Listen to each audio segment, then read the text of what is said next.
Battlefield is a game where you do exactly that. Battle. But it's not just a simple fight with one team against another. Oh no, this is war. And this is Jack and No Trades. Welcome to Game Feels, our Sunday show where we dive deep into different games and kind of pull apart the emotions and experiences that we hope you're going to have while playing the games. Today, we're looking at Battlefield 1. With Battlefield 1, DICE has taken a giant risk and brought the franchise back, way back to World War I.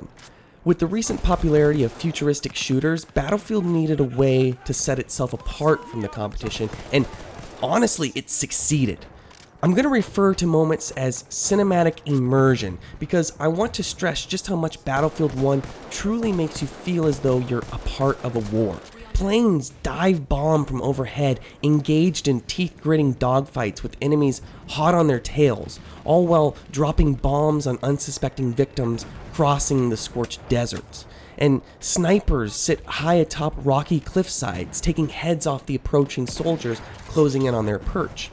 Tanks cross the no man's land alongside cavalry, which mows down anything in their paths.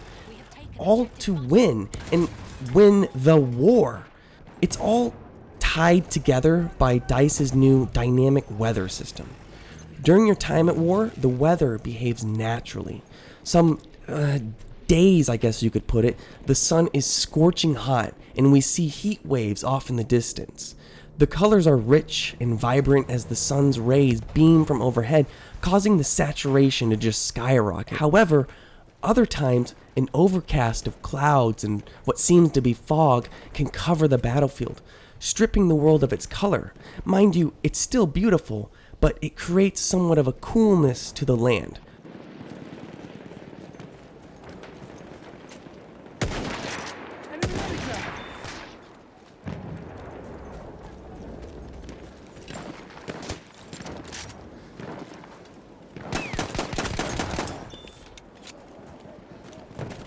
But nothing, and I mean nothing, compares to the moment when the sandstorm decides to make an appearance. Winds, speeds pick up as the looming cloud can be seen quickly approaching from the south.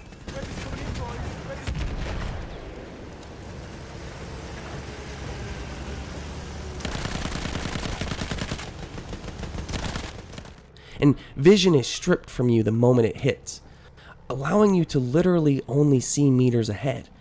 Snipers, well, they then become useless as horseback soldiers use the storm to coordinate a sneak attack on the enemy base. The enemy controls all objectives.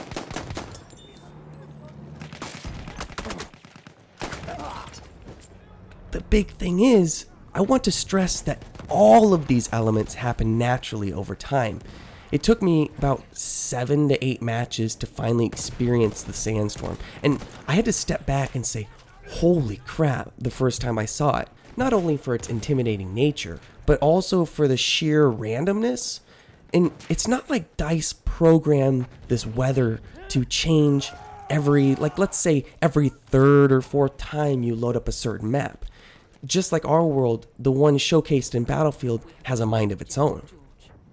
With all these elements working as a team, it's hard to argue that Battlefield 1 does not do a wonderful job pulling you straight into World War I. And honestly, I cannot wait to see what DICE has planned for us next. Stay alert.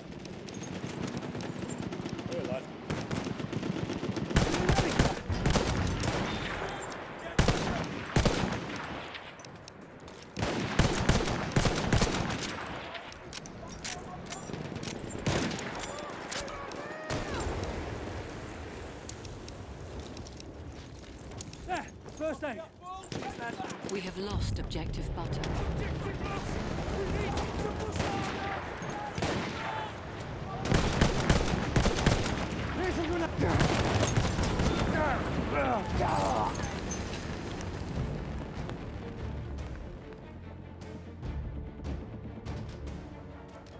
Battlefield is successful at pulling off these immersive events because none of these events are set pieces. Instead of scripted events happening in the background of a map, these individual battles are real time with real players, which means if you want to take the role of, let's say, the Red Baron, chasing down your victims and shredding the wings of their planes, causing them to make an emergency landing, or worse, go down in flames, you can. In my personal experience, I honestly enjoy filling the role of a simple foot soldier. Yes, it doesn't really sound glamorous at first, but to put yourself in the shoes of a young man fighting for his life in a new war full of technology and tactics never quite seen before can be quite challenging. Imagine seeing a battle tank for the first time, but instead of on the news or in books, it's lumbering towards you and your squad, ready to blow apart anyone who wanders into its sights. This sense of helplessness really allows you as the player to problem solve in new and exciting ways, because tools and technologies such as anti-tank rocket launchers haven't been invented yet. The only option is to run.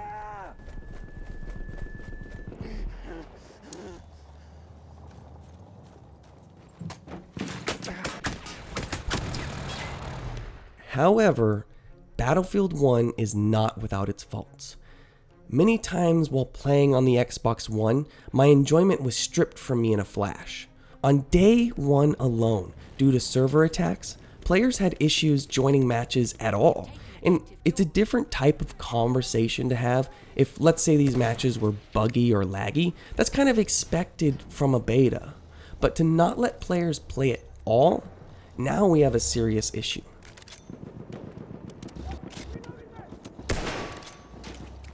I'm not blaming DICE for this, but at the same time it doesn't excuse it from happening. The big thing that I'm taking from this is I hope the server security is more secure come launch time this October. Other issues plaguing the beta, at least for my experiences on the Xbox One, is the pause menu glitch. I am warning you now, do not pause your game unless absolutely necessary. The problem is I found myself at a frozen menu screen for 30 seconds at most. And that's a lot of time to go by if you're staring right at an enemy advanced. Hold off adjusting options until you're at the deployment screen or the main menu. The most notorious glitch in the beta right now is the class ranking glitch. In Battlefield 1, each class or type of soldier, that would be assault, medic, support, or scout, you choose has their own unique level, separate from your overall player level that you would see on the scoreboard. The thing is, the way you unlock new weapons or gadgets to try during the beta is by using and leveling up each specific class one by one. So great, this has been in every Battlefield game I'm familiar with since Bad Company 2. The problem is, no progress towards the level is shown. We can look at the menus, we can look at progress screens, we can go to the main menu. There's nothing saying Scout level 2, 3000 XP until level 3. So we're kept in the dark to knowing how close we are to unlocking new gear, which results in this blind grind to the next level. However, this isn't the worst of it. If you stay in the same server consecutively, zero of your progress from the next matches count towards your player level. So that means you have to keep backing out of the servers and finding new ones after each round if you want to see everything the beta offers. This sucks, and it almost destroys the next aspect that I want to take the time to explore on this episode of Game Feels. Thankfully, one gameplay option can completely remedy any problems we have with the beta, and that's playing with friends. Nothing is better than coming home after work to meet up with your buddies online and to create mayhem on the battlefield.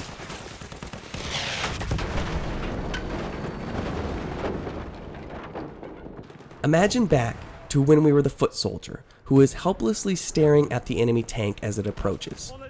Before, our main option was to just run, get out of danger. But with the squad system, a friend can spawn at your location. So we dive into cover, and the two of you use anti-tank grenades to overthrow your opponent. Or, on the flip side, we are the squad in the tank. And with gunners on both left and right sides of the tank, your buddy can call out and say, "Hey, we got a guy on the left. He's hiding behind the sand dunes." And as the driver, you can approach him, and thanks to the call out, you're able to crush him under the weight of your tank. So communication is key. But squatting up is not all about trying to be the pro gamers who win every single match they play. And honestly, most enjoyment can be had simply goofing off with one another. Maybe you find a way to get a horse on top of the aforementioned mountain, and you sneak up on the unsuspecting snipers and trample them to death as your teammates help clean up the stragglers, all while just dying laughing. It doesn't matter. Have fun, squat up, and enjoy your time on the battlefield. Just like I have enjoyed talking with you guys. I hope you're just as excited for the release of Battlefield 1 as I am. Will your jaw drop at each amazing Battlefield moment? Or will the launch be as broken as it is now? Please God, no. Or will we find ourselves locked in combat squad against squad? No matter what happens, I know we will all have our share of game feels. Smash that like button, subscribe for new episodes of Game Feels every Sunday. Keep it right here. This is Jack and No Trades signing off.